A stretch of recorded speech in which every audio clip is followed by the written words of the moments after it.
வணக்கம். சற்று முன் கிடைக்கப்பெற்ற மிக மிக முக்கியமான செய்தி ஒன்று வெளியாகி உள்ளது.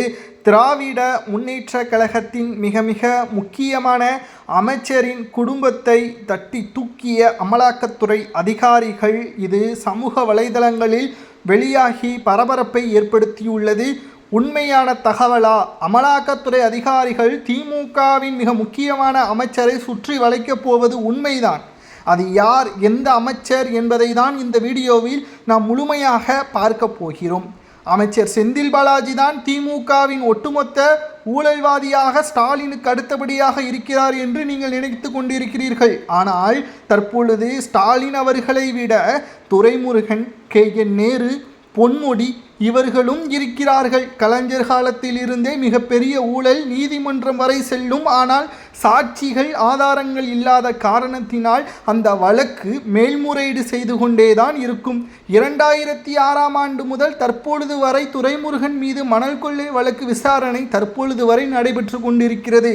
ஆனால் இப்பொழுது கூண்டோடு சிறையில் அடைக்கக்கூடிய ஒரு ஏற்பாடுகளை தான் அமலாக்கத்துறை அதிகாரிகள் ஒரே நேரத்தில் கைது நடவடிக்கையை மேற்கொள்ள போகிறார்கள்.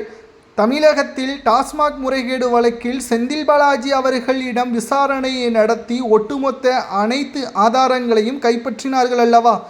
அதை வைத்துக்கொண்டுதான் தற்பொழுது விசாரணையை அடுத்த கட்டத்திற்கு கொண்டு செல்ல போகிறார்கள். குறிப்பாக பினாமிகள் யார், அமைச்சர்களது குடும்பத்தின் உறுப்பினர்களிடமும் விசாரணையை நடத்துவதற்குத்தான் டெல்லிக்கு அழைத்து செல்ல போகிறார்கள். இது தேர்தல் நேரத்தில் டெல்லிக்கு அழைத்து சென்றால் ஓட்டு வங்கியே கணிசமாக குறையும். தமிழகத்தில் நல்லாட்சியை நாங்கள் தான் தருகிறோம் என்று திமுக கூறுகிறது.